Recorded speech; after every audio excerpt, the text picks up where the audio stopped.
Max wasn't just a dog, he was my best friend.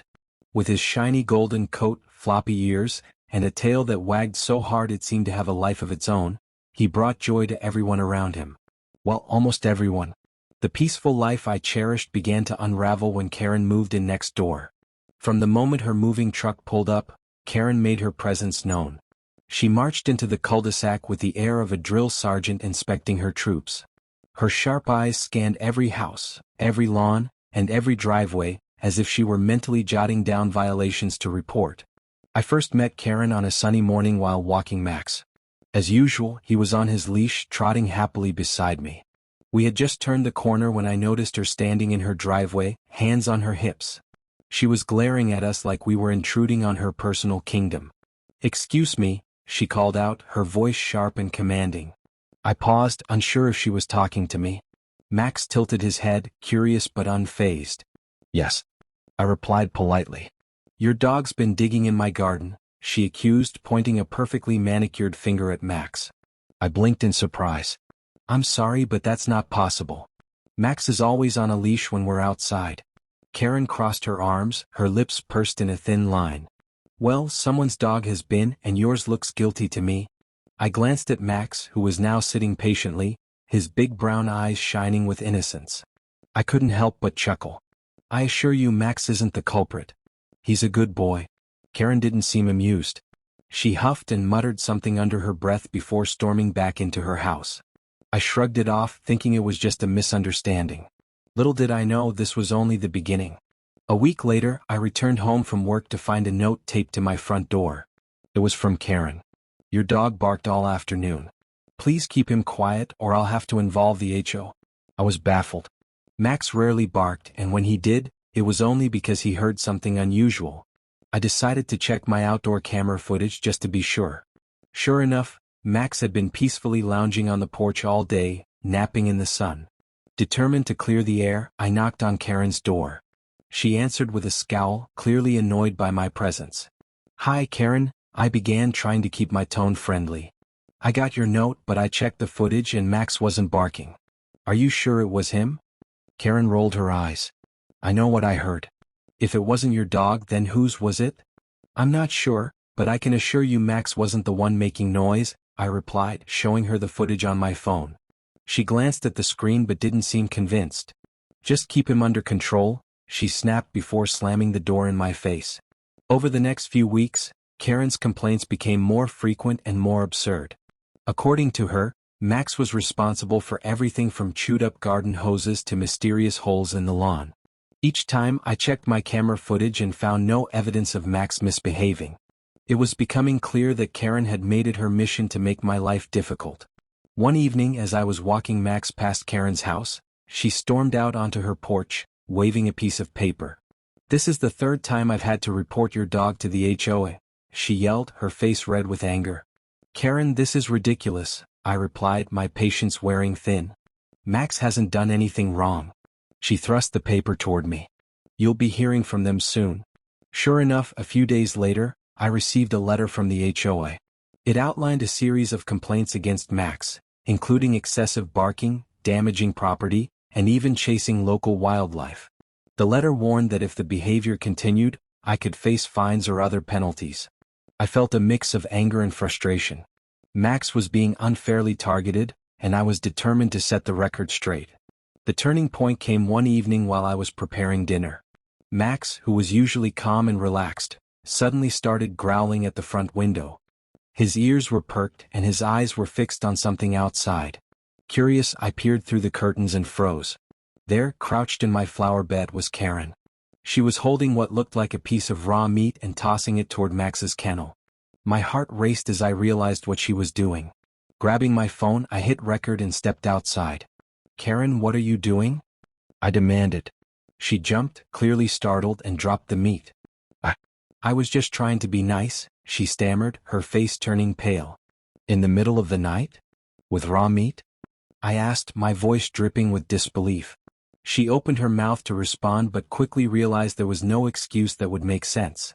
Without another word, she bolted back to her house, slamming the door behind her.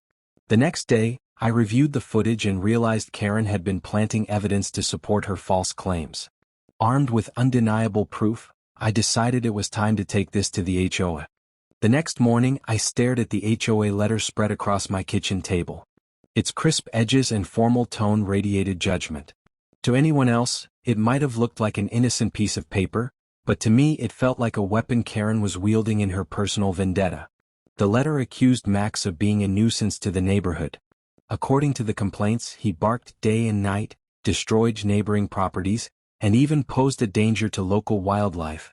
It was so outrageous I almost laughed, but the threat of fines and penalties quickly wiped the smile from my face.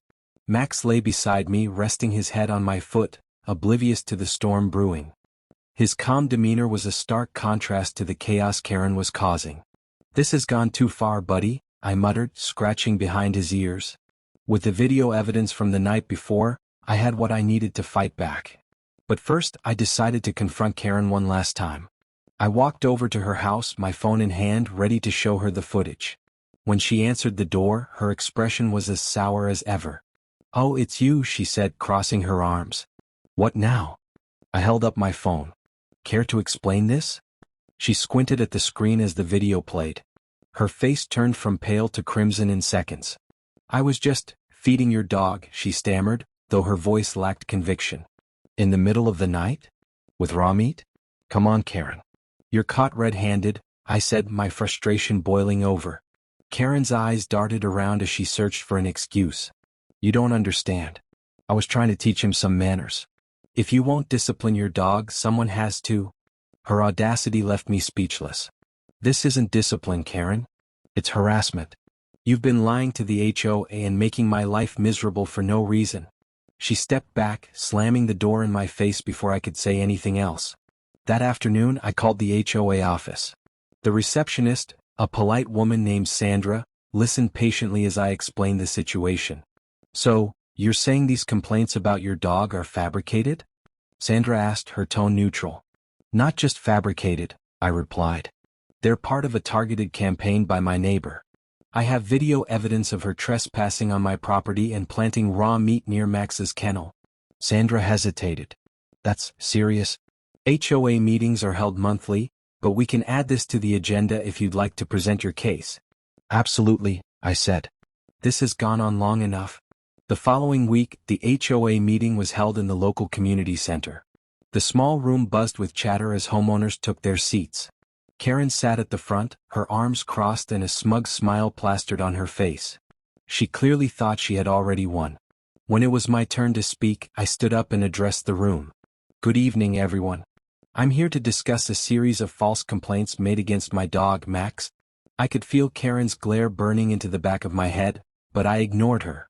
Taking a deep breath, I continued, "These accusations claim Max is a nuisance, but I have evidence proving otherwise."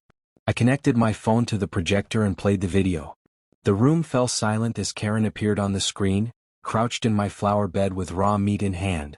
Gasps rippled through the audience, followed by murmurs of disbelief. When the video ended, I turned to face Karen. "Care to explain this?" Her smug expression faltered. She opened her mouth to speak but no words came out. The HOA president, Mr. Wallace, cleared his throat. "Miss Karen, do you have anything to say for yourself?" Karen finally found her voice. "I was just trying to protect the neighborhood. That dog is dangerous and nobody else seems to care." Mr. Wallace raised an eyebrow. "Planting raw meat on someone else's property is not protecting the neighborhood. It's trespassing and harassment." The room erupted in whispers and Karen's face turned an even deeper shade of red. After the meeting, Sandra approached me. "Thank you for bringing this to our attention. The HOA takes false complaints very seriously. We'll be investigating this matter further." "Thank you," I replied, relief washing over me. As I left the community center, I couldn't help but smile. For the first time in weeks, I felt like I was finally getting my life back. But little did I know, Karen wasn't done yet. The days after receiving the restraining order were filled with an unsettling mix of relief and anxiety. Karen was temporarily silenced, but I knew she wasn't the type to just accept defeat. It wasn't long before I received another letter, this time from Karen's attorney. She was suing me for defamation, claiming that I had made false accusations against her and damaged her reputation. I was stunned. The audacity of it all was beyond comprehension. Here she was, the one who had been stalking me, planting evidence, and even poisoning my dog, and now she was turning the tables, trying to make me look like the villain. My blood boiled as I read through the letter. I consulted with a lawyer who explained that I had a strong case, considering the video evidence, the police involvement, and the medical reports on the poisoned meat. But it didn't make the thought of a courtroom battle any less daunting. Still, I wasn't about to let Karen get away with twisting the narrative. The courtroom was small but packed, with Karen sitting at the plaintiff's table, her arms folded tightly across her chest. Her lawyer, a slick man in a tailored suit, gave me a cold, calculating stare as he stood up to address the judge. My heart pounded in my chest as I took my seat, Max at my side. His calm presence was a source of comfort. The judge, a middle-aged woman with glasses perched on the tip of her nose, called the court to order. "Let's begin," she said, her voice firm but measured. Karen's attorney stood up first. "Your Honor, we are here today because the defendant has spread lies about my client, claiming she was involved in illegal and malicious behavior. These claims have damaged her reputation, causing her emotional distress." He turned toward me, pointing a finger. "My client denies all accusations, and we intend to prove that the defendant has falsely portrayed her as a criminal." I couldn't believe what I was hearing. I had video evidence, police records, and even the results of the poison meat test. But Karen wasn't going to make this easy. She stood up and began to speak, her voice shaking but loud enough to command attention. "I never intended to harm anyone," she claimed, her eyes darting nervously around the room. "I was just trying to protect the neighborhood from a dangerous animal. Max is a threat to everyone, and the defendant refused to listen." I couldn't sit quietly any longer. When it was my turn to testify, I stood and walked to the witness stand, my voice steady as I addressed the judge and jury. "Your Honor, I never asked for any of this," I began, trying to stay calm despite the overwhelming frustration I felt. "Max is a good dog. He never caused any problems in this neighborhood. Karen's accusations were not only false but part of a deliberate campaign to make my life miserable." I went on to explain the footage of Karen planting raw meat near Max's kennel and the disturbing discovery of poison. The room fell silent as I showed the video evidence. The jury gasped, and even Karen's lawyer seemed momentarily speechless. After several tense hours of testimony, the judge adjourned the court for deliberation. Max and I sat in the hallway, surrounded by hushed conversations from the other people involved in the case. I kept my focus on Max, who lay by my feet, oblivious to the drama unfolding around him. Finally, the judge returned to announce the verdict. "Based on the evidence presented," she said, "this court finds in favor of the defendant. The claims of defamation are hereby dismissed.